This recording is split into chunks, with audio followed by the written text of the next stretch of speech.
Halo semuanya, selamat pagi, siang, sore, dan malam. Pada kesempatan kali ini, saya sebagai perwakilan dari kelompok 2 akan membuka presentasi pada hari ini yaitu materi PSAK 56. Di sini sebelumnya saya perkenalkan terlebih dahulu, nama saya Rizkyana Mandaki dengan NIM 2024-732. Lalu ada ketiga anggota saya yaitu Muhammad Fatil Ihsan dengan NIM 2024-723. Lalu ada Jihan Zaira yaitu dengan NIM 2024-727. Dan terakhir ada Okta Mutiara Kahirunisa dengan NIM 2024-730. Oke, baik. Yang pertama, tujuan PSAK 56 yaitu adalah menetapkan prinsip dalam menentukan dan menyajikan laba per saham agar informasi kinerja perusahaan dapat lebih mudah dibandingkan baik antar perusahaan pada periode yang sama maupun antar periode pada perusahaan yang sama.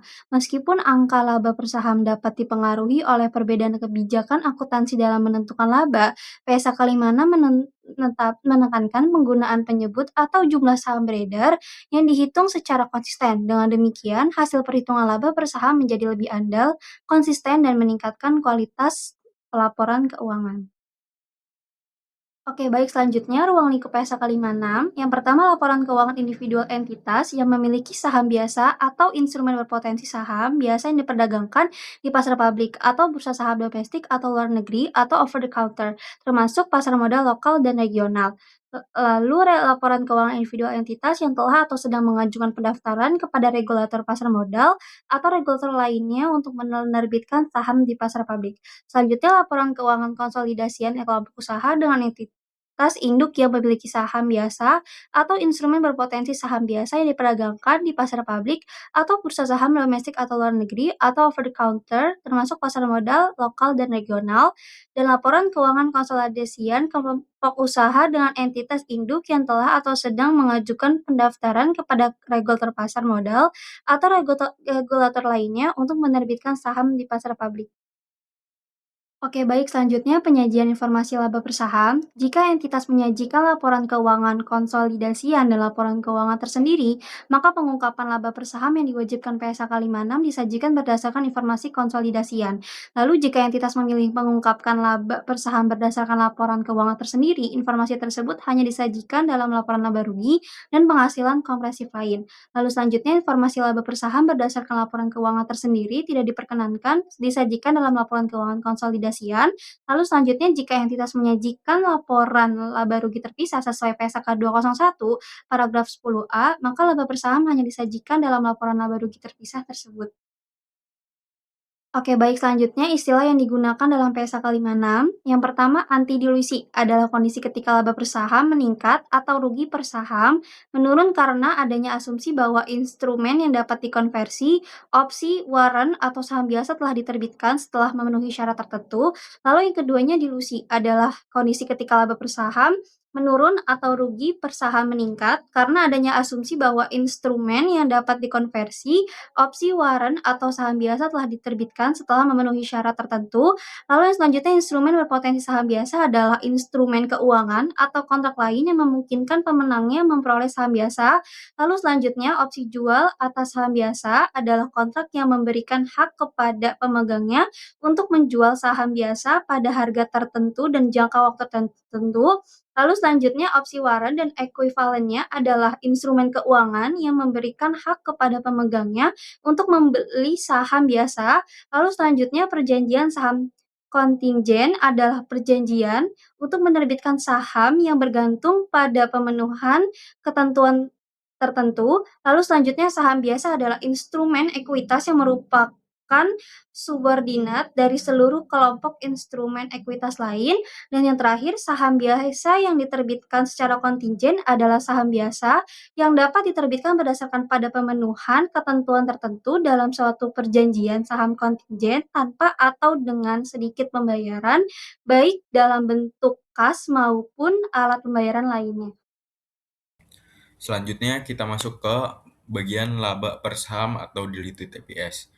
Nah, di sini nanti saham-saham yang diterbitkan dalam kombinasi bisnis atau akuisisi mulai diperhitungkan sejak tanggal akuisisi. Karena sejak tanggal tersebut, laba atau ruginya perusahaan yang diakuisisi telah menjadi bagian dari laporan keuangan perusahaan yang pengakuisisinya. Nah, selanjutnya laba laba saham yang berasal dari instrumen keuangan yang wajib dikonversi menjadi saham biasa mulai diperhitungkan sejak kontrak berlaku. Karena konversinya sudah pasti akan terjadi sehingga dianggap telah memiliki dampak ekonomi terhadap perusahaan.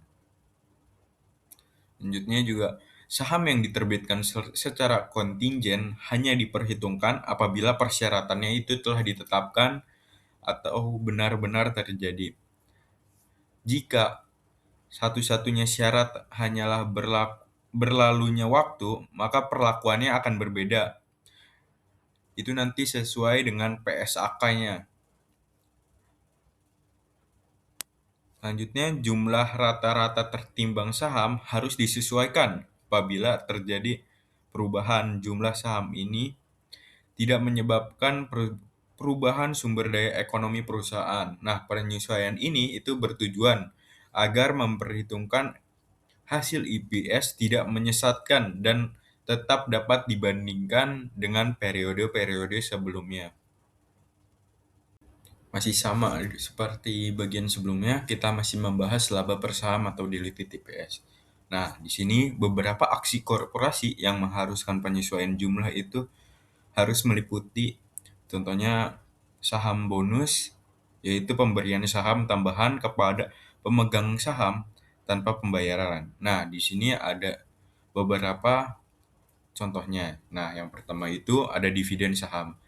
Jadi nanti pembagian dividen dalam bentuk saham bukan kas. Yang kedua, right issue yang mengandung unsur bonus, yaitu menerbitkan saham baru dengan hak memesan efek terlebih dahulu yang memberikan keuntungan tertentu kepada pemegang saham yang lama. Selanjutnya yang ketiga, ada stock split atau pemecahan saham, yaitu nanti memperbanyak jumlah saham dengan menurunkan nilai nominal per saham tanpa mengubah nilai total investasi. Selanjutnya ini ada yang keempat, ada reverse stock split atau penggabungan saham, yaitu nanti mengurangi jumlah saham yang beredar dengan menaikkan nilai nominal per saham, namun nilai investasi pemegang saham itu nanti tetap sama. Nah, poin selanjutnya, pada saham bonus, dividen, dan stock split, perusahaan tidak menerima tambahan aset atau modal baru.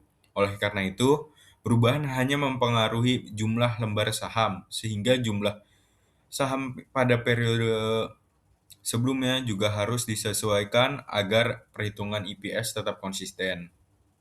Nah, untuk reverse stock split, meskipun jumlah sahamnya itu dikurangi, nilai ekonomi perusahaan pada umumnya itu tidak berubah. Namun, apabila penggabungan saham dilakukan bersamaan dengan dividen khusus yang secara substansi menyerupai pembelian kembali saham atau buyback, maka kondisi tersebut dianggap sebagai pengurangan sumber daya perusahaan sehingga memerlukan perlakuan khusus dalam perhitungan EPS.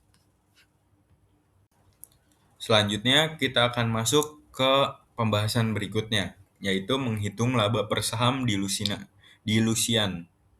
Nah, diluted EPS ini merupakan laba per saham yang menghitung instrumen keuangan yang berpotensi menjadi saham biasa.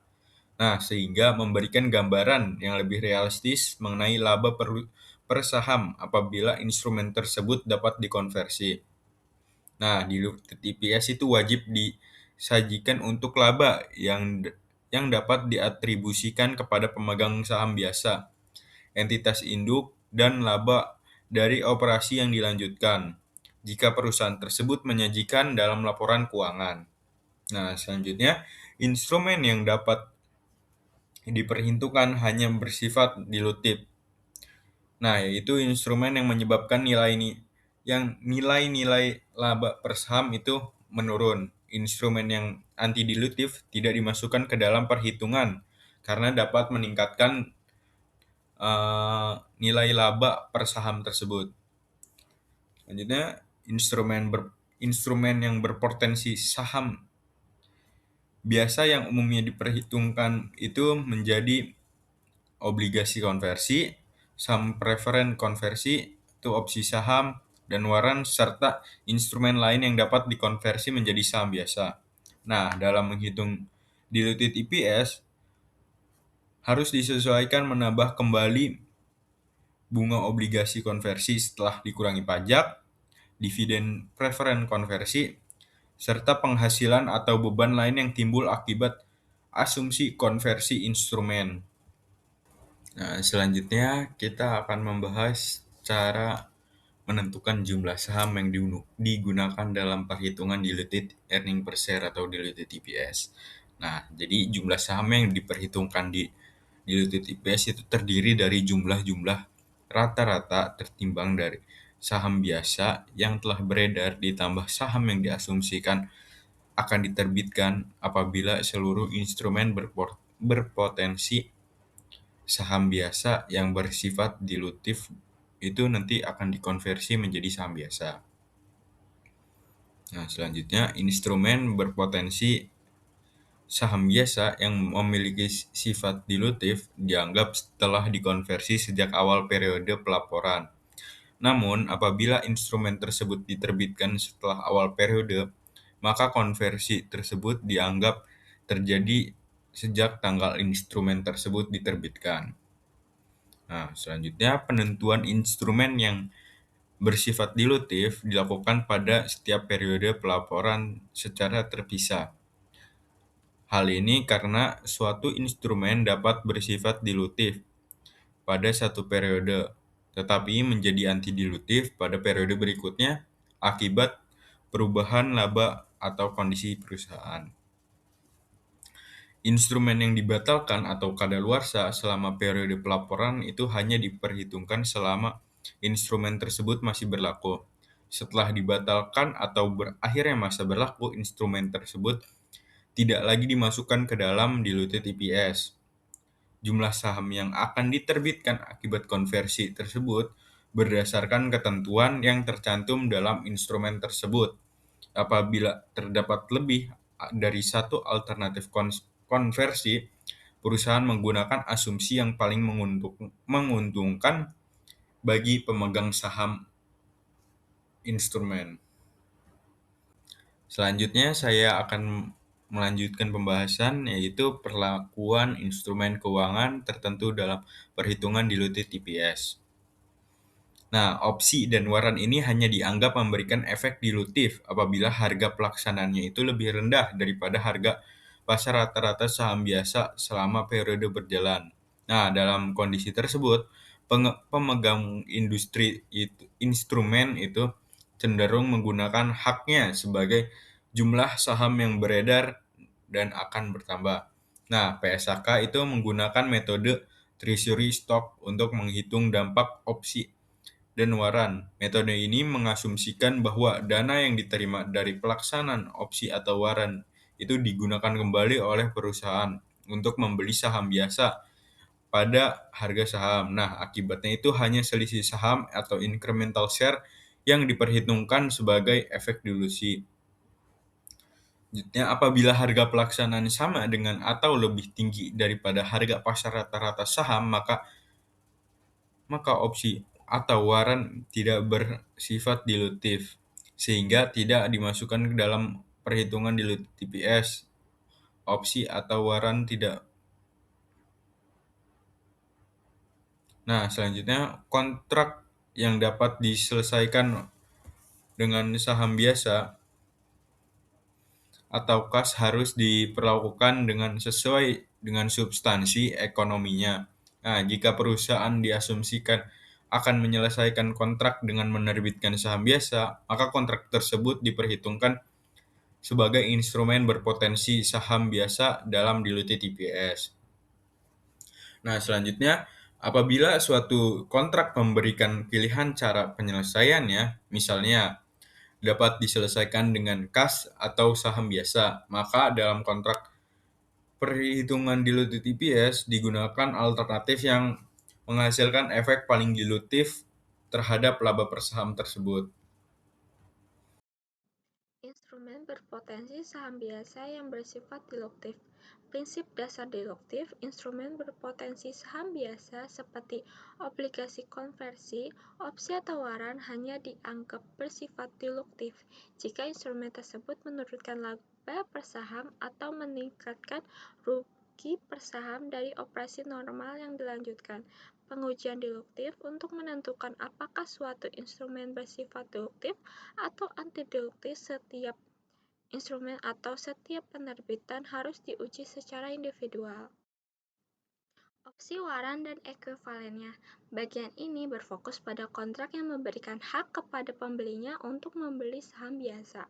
Metode saham treasury, asumsi yang digunakan adalah opsi atau waran tersebut telah dieksekusi pada awal periode.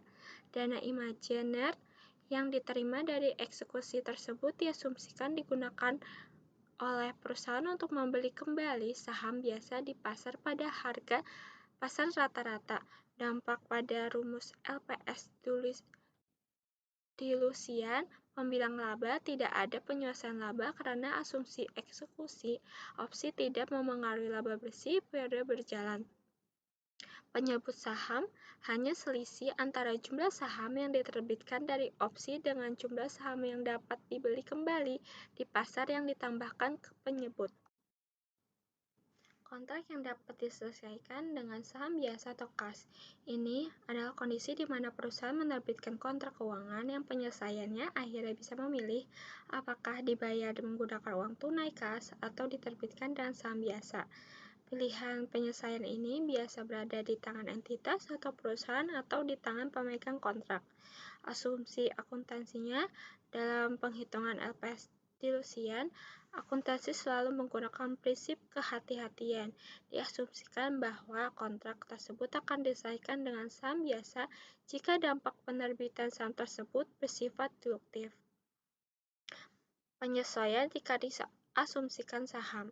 Jika diasumsikan diselesaikan dengan saham, maka potensi jumlah saham biasa yang diterbitkan langsung ditambahkan ke penyebutan LPS dilusian. Saham yang diterbitkan secara bersyarat. Saham biasa yang akan diterbitkan secara otomatis kepada pihak tertentu tanpa atau dengan sedikit imbalan kas hanya jika syarat-syarat yang diperjanjikan terpenuhi. Contoh syarat: mencapai target laba konsolidasi tertentu atau membuka jumlah gerai baru tertentu. Ketentuan perhitungan LPS dasar, saham kontijen baru boleh dimasukkan ke dalam komponen penyebut LPS dasar sejak tanggal semua syarat kondisi terpenuhi. LPS dilusian, jika syaratnya belum terpenuhi pada akhir periode, saham kontijen dimasukkan ke dalam perhitungan LPS dilusian dengan asumsi jumlah saham yang diterbitkan didasarkan pada kondisi real yang ada pada akhir periode pelaporan, seolah-olah akhir periode pelaporan adalah akhir masa kontijen. Baik, berikutnya di sini akan kita bahas yaitu salah satu bagian dari materi PSAK 56 yaitu bagian pengungkapan. Di sini akan kita bahas pertama kali yaitu contoh transaksi atau PAR 71. Nah, di sini kita bisa membayangkan bahwa jikalau kita menjadi sebuah perusahaan dan kita sudah tutup buku atau laporan keuangan tahun ini sudah jadi, nah terus tiba-tiba ada entitas baru yang mengeluarkan saham baru untuk mendapatkan kas, atau ada saham preferen yang ditebus, atau ada opsi yang dikonversi menjadi saham biasa. Nah, pertanyaannya, apakah EPS tahun-tahun sebelumnya bisa dihitung ulang hanya karena kejadian ini? Nah, jawabannya di sini enggak. Kenapa? Karena kejadian-kejadian itu terjadi setelah periode pelaporan telah berakhir. Yang berarti kita di sini tidak diperbolehkan untuk mengubah modal yang dipakai untuk menghasilkan laba di periode yang sudah lewat. Nah, di sini logikanya kita tidak boleh menyalahkan atau mengubah angka-angka yang ada di laporan keuangan laporan sebelumnya hanya karena ada perubahan baru atau ada tambahan baru yang muncul secara tiba-tiba sesaat setelah laporan keuangan tersebut telah dibuat. Itu karena itu berada di dua waktu yang berbeda. Dan untuk laporan keuangan yang baru, maka hal tersebut akan ditambahkan di periode berikutnya. Jadi di paragraf ini kita cuma memberikan daftar contoh seperti misalnya penerbitan saham buat kas, pelunasan utang pakai hasil saham, buyback saham, konversi opsi atau warrant, dan pemenuhan syarat saham kontingen. Nah, semua transaksi tersebut terjadi setelah tanggal pelaporan. Jadi EPS lama tidak bisa disesuaikan. Nah, yang kedua yang akan kita bahas yaitu instrumen keuangan dan kontrak lain atau PAR 72. Nah, di sini maksudnya itu, kadang ada instrumen keuangan bukan hanya opsi atau warrant standar yang punya syarat-syarat unik yang bisa mempengaruhi apakah dia dilutif atau tidak. Nah, PSAK ini mengatakan bahwa hal tersebut boleh dianjurkan tapi tidak wajib untuk kita ungkapkan syarat-syaratnya di catatan kecuali dari PSAK 107 yang memang mewajibkannya. Jadi ini semacam opsional tapi bagus kalau diungkapkan. Biar apa? Biar pembaca laporan paham kenapa instrumen ini diperlakukan dilutif atau anti dilutif. Yang ketiga yang akan kita bahas yaitu pengungkapan tambahan atau PAR 73 dan PAR 73A. Nah, di sini maksudnya itu kadang manajemen ingin untuk menunjukkan EPS berdasarkan angka favorit mereka sendiri. Misalnya EPS dari laba operasi inti, bukan dari laba bersih. Nah, PSAK ini memberikan 4 syarat kalau memang kejadiannya seperti itu. Yang pertama, itu penyebutannya atau jumlah saham tetap harus pakai rumus PSAK 233. Yang berarti kita tidak diperbolehkan untuk mengarang sendiri angkanya. Yang kedua yaitu harus diungkapkan sama jenisnya dengan EPS resmi dan taruhnya di catatan atas laporan keuangan, bukan hanya dipajang di muka laporan laba ruginya, supaya tidak mengalihkan perhatian dari angka resminya. Yang ketiga yaitu harus dijelaskan angka tersebut sebelum atau sesudah pajak. Dan yang keempat, jikalau ada komponen yang dipakai itu bukan pos resmi yang dilaporkan secara terpisah, maka hal tersebut wajib ada rekonsiliasinya supaya pembaca bisa lacak dari mana angka tersebut berasal. Jadi intinya di sini kita diperbolehkan untuk kreatif menunjukkan EPS custom, tapi tetap harus transparan dan tidak boleh menyamarkan di tempat yang terlalu mencolok. Berikutnya akan kita bahas yaitu tanggal efektif dan penarikan. Di sini ada dua yang akan kita bahas yaitu tanggal efektif atau PAR 74 sampai 74E dan penarikan atau PAR 75 sampai 76. Untuk PAR 74, PSAK ini berlaku secara efektif mulai periode tahun buku mulai dari tanggal 1 Januari 2012 atau setelahnya. Nah, untuk PAR 74A kecil di sini penyesuaian atas paragraf 4, 4A, 40, 67A, 68A, 73A, dan A11 diterapkan secara retrospektif. Sedangkan untuk paragraf 8, 47A, dan A2 ini diterapkan secara prospektif. Dan di sini untuk periode mulai dari tanggal 1 Januari 2015 atau setelahnya. Nah, untuk PAR 74A besar sampai 74D di sini dikosongkan. Nah, untuk PAR 74E yang berarti PSAK 109 atau instrumen keuangan di sini mengamandemenkan paragraf 34. Nah, amandemen ini diterapkan secara bersamaan dengan penerapan PSAK 109. Nah, untuk penarikan di sini par 75 PSAK 233 menggantikan PSAK 56 yang mana itu pada tahun 1999 yaitu laba per saham atau EPS. Dan untuk par 76 ini dikosongkan. Baik, berikutnya akan kita bahas yaitu pedoman penerapan. Di sini ada dua yang akan kita bahas yaitu PP1 laba rugi yang dapat diatribusikan kepada entitas induk dan PP2 yaitu penerbitan hak memesan efek terlebih dahulu atau HMEDT atau right issue. Di sini akan kita bahas yaitu PP1 dulu. Nah, di sini maksudnya kalau laporan keuangan yang dipakai adalah laporan konsolidasian, yang berarti itu penggabungan induk perusahaan dengan anak perusahaan, maka laba rugi yang dipakai untuk menghitung EPS itu bukan dari laba rugi total grup, tapi dari laba rugi yang menjadi hak induk itu saja. Dan juga setelah dikurangi bagian yang jadi hak pemegang saham minoritas atau non pengendali di anak perusahaannya. Nah, yang berarti di sini EPS itu hanya untuk pemegang saham biasa induk perusahaan itu saja. Jadi porsi minoritas harus dikeluarkan terlebih dahulu. Nah, untuk PP2 di sini kita bisa membayangkan jika perusahaan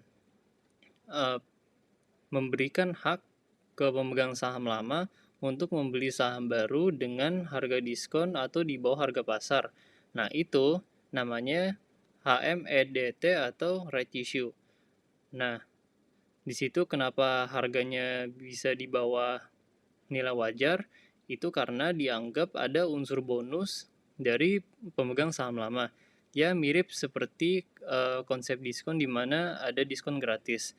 Nah, kalau ada unsur bonus seperti itu, jumlah saham yang dipakai buat TPS periode sebelumnya juga harus disesuaikan. Yang berarti disesuaikan naik seolah-olah bonus itu sudah ada dari dulu. Dengan menggunakan rumus yang ada di sini yaitu faktor sama dengan nilai wajar per saham sesaat sebelum pelaksanaan HMEDT dibagi nilai wajar teoritis per saham tanpa HMEDT.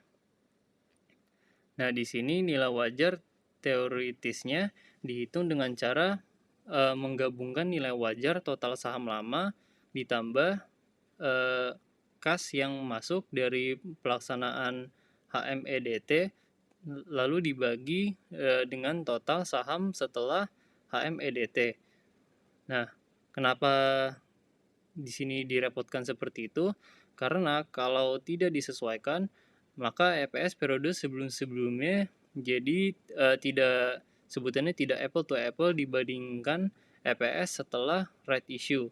Kenapa? Karena jumlah saham beredar jadi lebih banyak, tapi kenapa bisa jadi lebih murah? Baik, berikutnya akan kita bahas yaitu PP3 angka kendali atau control number. Nah, di sini ada pertanyaannya. Kalau perusahaan punya banyak level laba rugi seperti operasi berjalan, operasi dihentikan, atau laba bersih, instrumen dilutif itu dipakai untuk semua level atau dievaluasi satu-satu. Nah, jawabannya di sini hanya dievaluasi sekali berdasarkan laba dari operasi yang dilanjutkan, makanya disebut sebagai angka kendali. Nah, di sini maksudnya begitu instrumen itu ketahuan sifatnya dilutif di level itu, maka dia akan secara otomatis dipakai di semua level lain juga. Walaupun di level lain efeknya malah kebalik, yaitu bisa bikin rugi kelihatan lebih kecil alias anti dilutif. Nah, supaya gampang di sini akan saya beri bayangan yaitu misalnya laba operasi berjalan senilai Rp4.800, maka di EPS dasarnya menjadi Rp2,4. Lalu juga ada rugi operasi dihentikan senilai minus Rp7.200, maka di EPS dasar menjadi Rp3,6. Lalu juga ada rugi bersih yaitu senilai minus Rp2.400, maka di EPS dasar menjadi Rp1,2. Lalu ada juga 400 instrumen berpotensi saham. Nah, kalau instrumen itu dimasukkan, ya maka EPS operasi berjalan versi dilusian jadi Rp2 saja. Nah, ini berarti lebih kecil dari angka sebelumnya yaitu Rp2,4, yang artinya dilutif atau sesuai definisinya dilutif itu berarti bikin EPS makin kecil atau makin rugi. Nah, karena di level angka kendali atau laba operasi berjalan instrumen itu kepilih dilutif, maka dia wajib dipakai juga di perhitungan EPS operasi dihentikan dan laba bersihnya juga. Meskipun di dua level itu efeknya sebenarnya malah bikin rugi per saham jadi lebih kecil, yaitu senilai Rp3 dan Rp1 dibandingkan dengan angka sebelumnya yaitu Rp3,6 dan Rp1,2. Nah, ini harusnya bersifat anti dilutif kalau dievaluasi sendiri-sendiri. Jadi aturannya di sini, jangan cek dilutif atau anti dilutif di setiap level laba rugi secara terpisah. Yang berarti hanya cukup cek sekali di angka kendali, misalnya di laba operasi dilanjutkan, lalu konsisten dipakai di semua level lainnya. Nah, ini penting karena supaya tidak pilih-pilih instrumen yang paling menguntungkan hanya untuk tiap baris laporan. Baik, berikutnya akan kita bahas di sini masih dari pedoman penerapan, yaitu harga pasar rata-rata saham biasa. Di sini ada dua yang akan kita bahas, yaitu PP4, yaitu dasar perhitungan, dan PP5, yaitu metode penerapan harga. Nah, di materi ini ada pertanyaannya, yaitu harga saham yang dipakai untuk menghitung EPS di Lusian itu harga yang kapan, apakah harga hari terakhir atau harga rata-rata setahunnya. Nah, jawabannya yaitu pakai harga pasar rata-rata selama periode pelaporan. Jadi secara teori, idealnya kamu bisa memasukkan semua transaksi saham yang kejadian di pasar ke dalam rata-rata dari harga itu.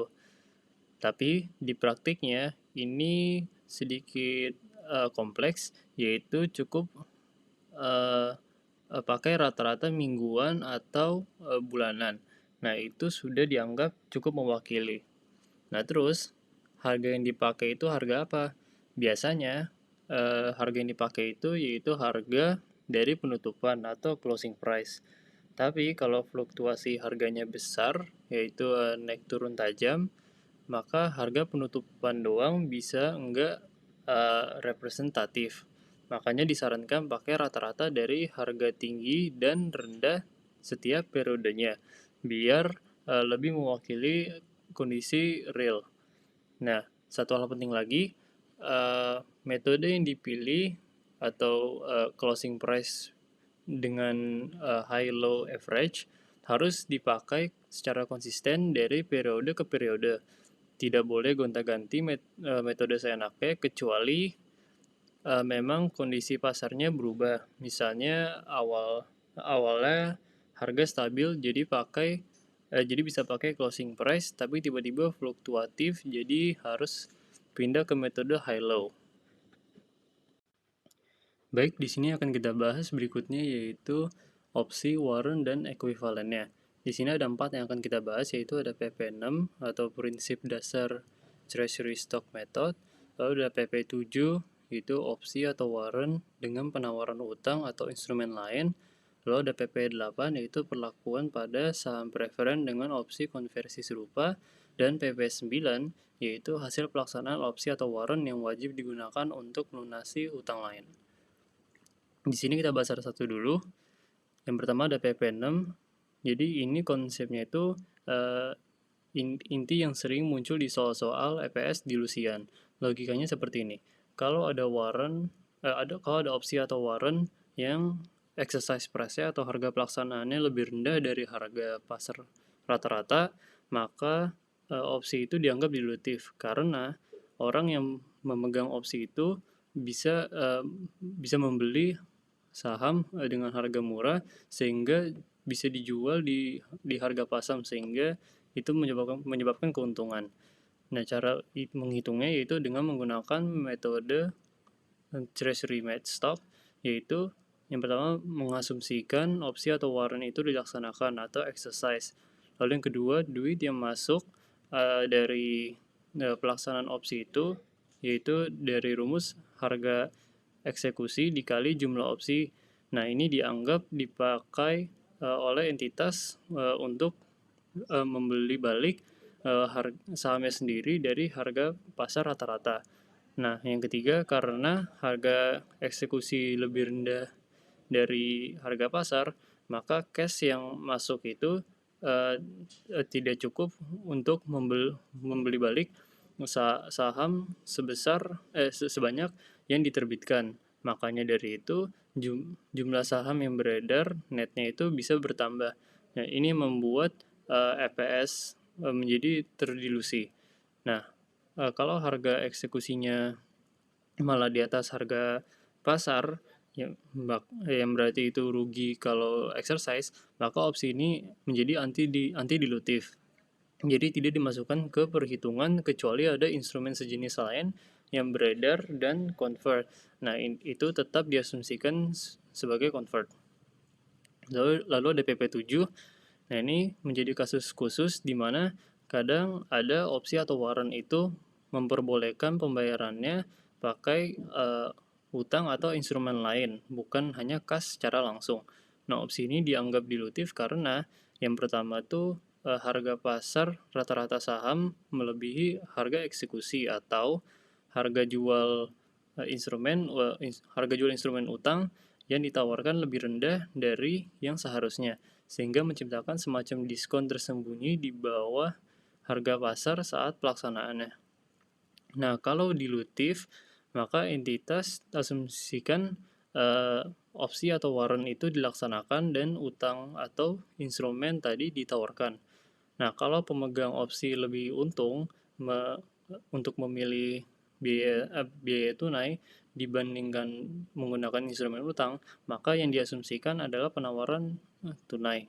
Nah, bunga setelah pajaknya yang harus dibayar atas utang tadi ditambahkan kembali sebagai penyesuaian ke pembilang atau laba. Nah, kenapa demikian? Karena kalau tidak ada utang itu, maka tidak ada beban bunga yang harus dikurangi dari laba.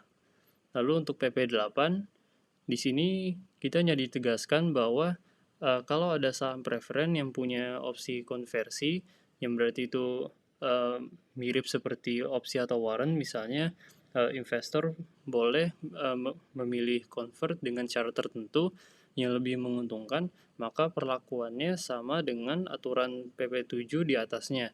Nah, itu dievaluasi menggunakan logika yang sama. Lalu terakhir ada PP9, yaitu ini menjadi kasus lain di mana kadang syarat opsi atau warrant itu memberitahu bahwa hasil cash dari pelaksanaan opsi ini wajib dia dipakai untuk melunasi utang lain entitas, bukan hanya tapi malah bukan bebas dipakai buyback saham. Nah, dari kasus ini kita bisa mengasumsikan bahwa opsi atau warrant tetap dilaksanakan, tapi hasil cashnya dipakai untuk membeli hutang di harga pasar, bukan dari beli saham. Yang kedua, kalau ternyata hasil pelaksanaannya opsi lebih besar dari yang dibutuhkan untuk membeli utang tersebut, maka sisa kelebihannya baru dianggap dipakai untuk buyback saham, seperti metode treasury stock biasa tadi.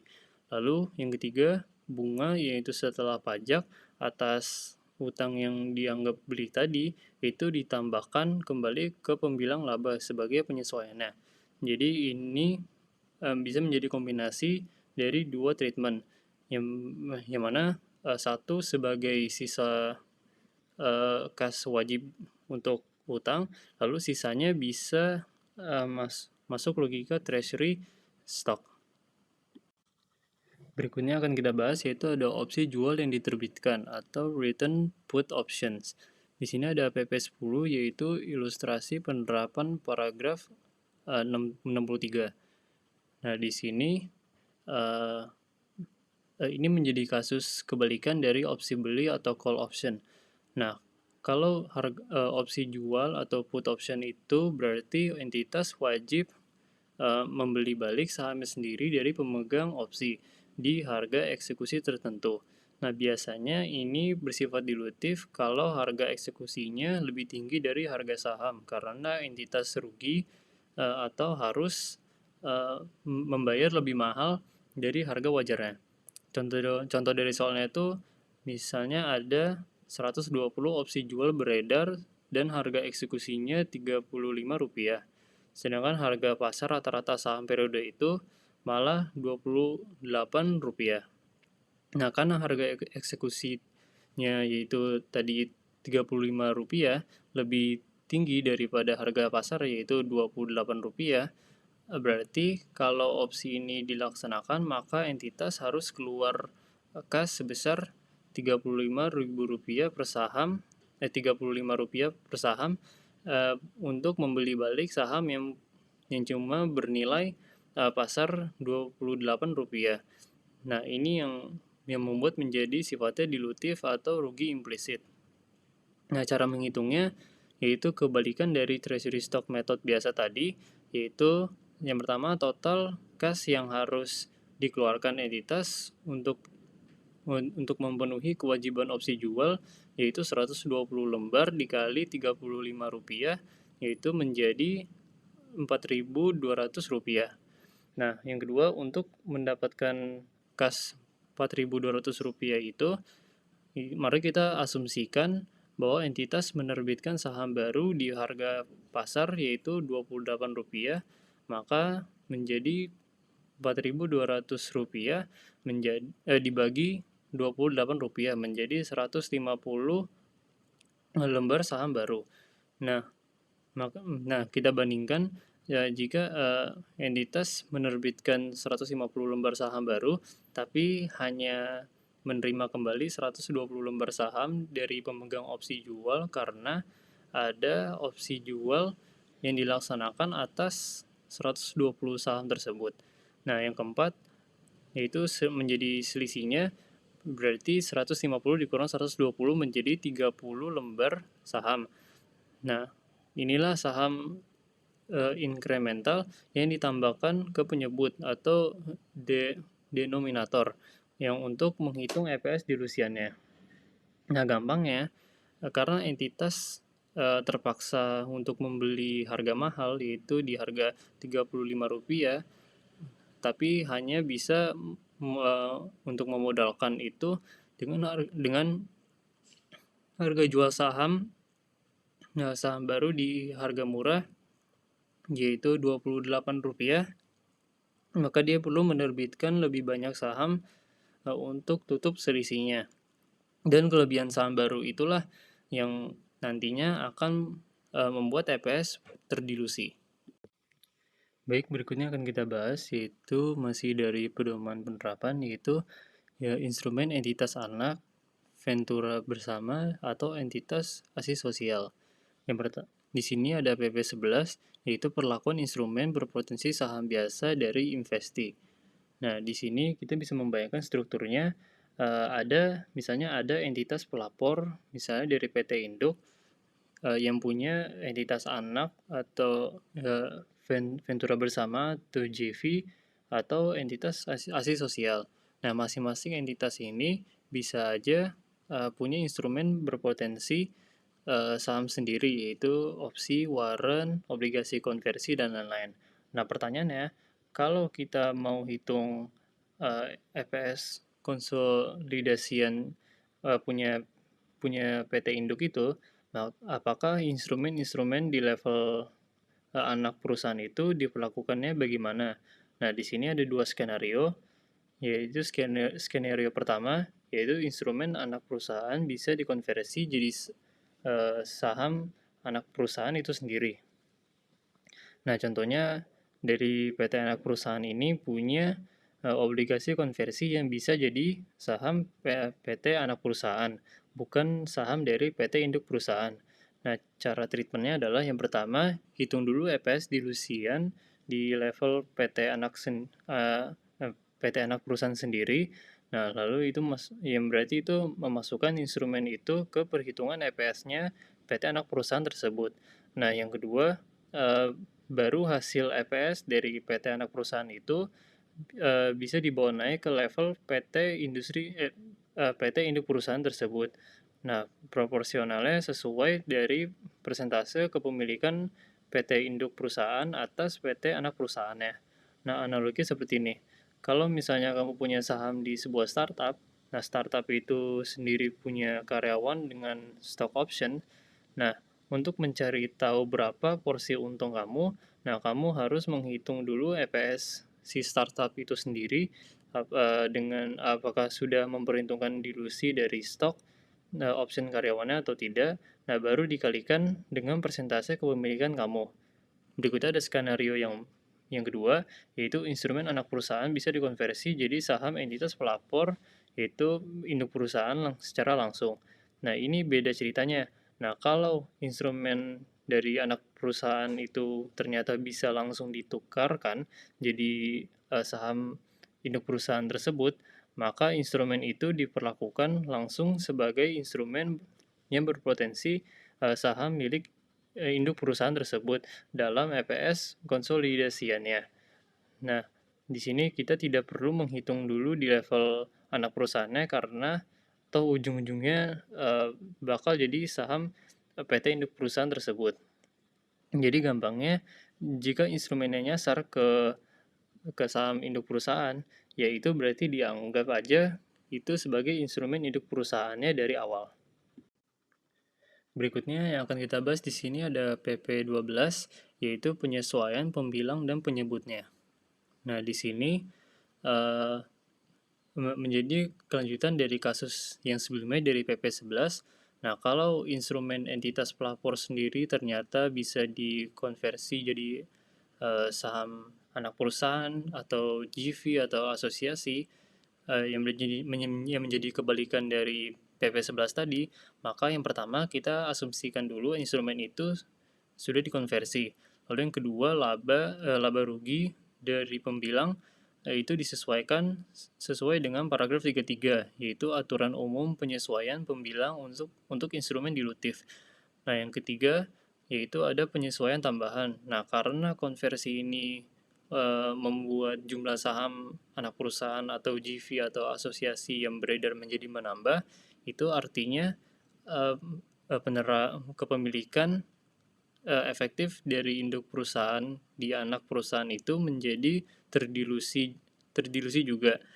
Nah, jadi penghasilan yang diterima induk perusahaan dari situ, yaitu dividen atau bagian laba metode ekuitas, itu juga harus disesuaikan turun.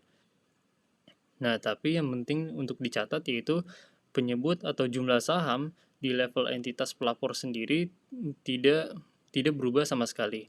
Nah, karena konversi ini terjadi di level anak perusahaan, jumlah saham induk perusahaan yang beredar tetap sama. Nah, yang berubah hanya pembilangnya, yaitu laba yang masuk ke induk perusahaan jadi lebih kecil karena terdilusi secara tidak langsung lewat dari kepemilikannya. Analoginya seperti ini.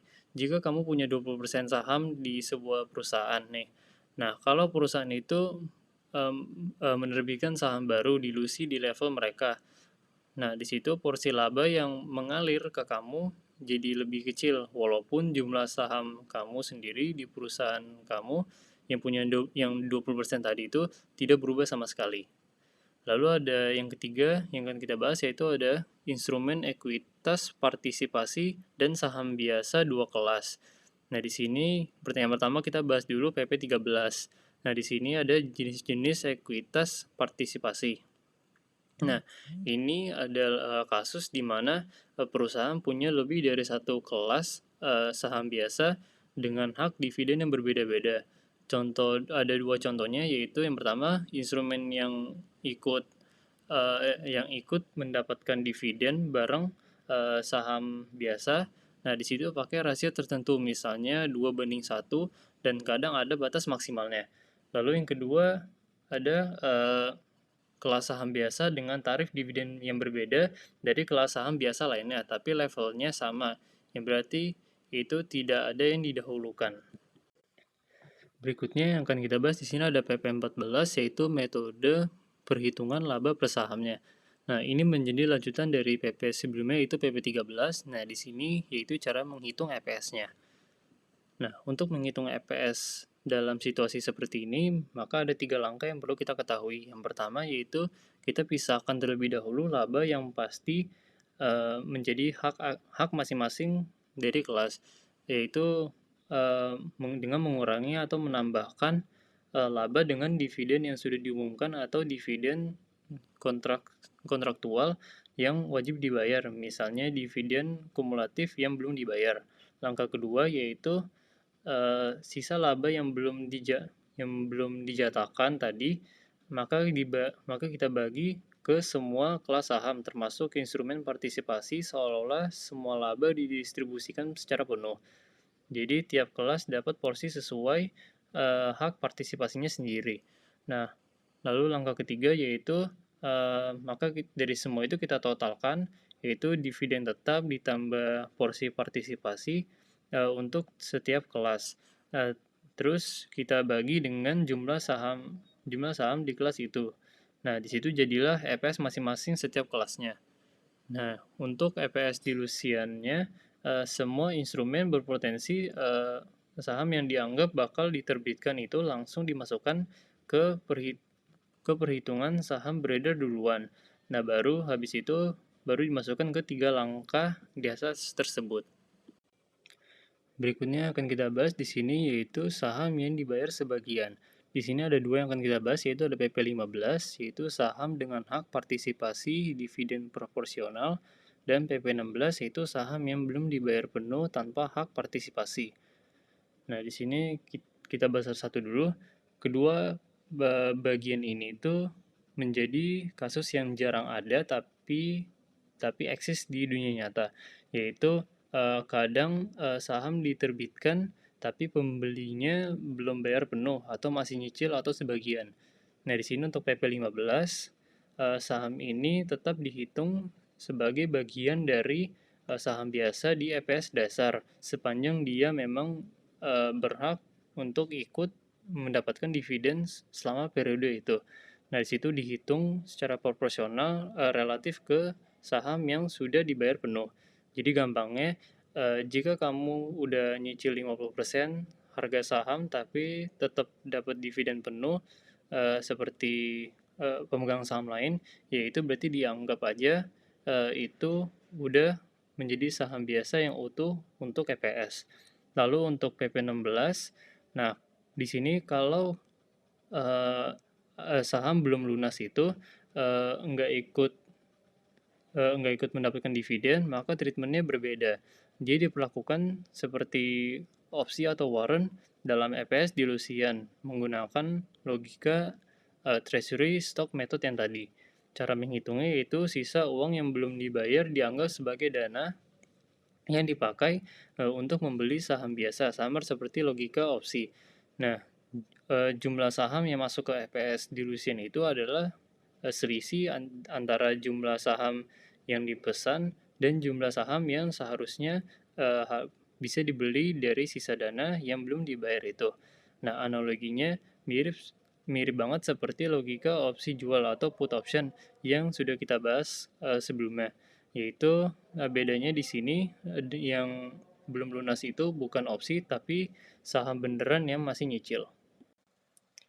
Sekian presentasi dari kelompok kami, kurang lebihnya mohon maaf. Terima kasih atas perhatiannya dan sampai jumpa di pembahasan berikutnya. Terima kasih.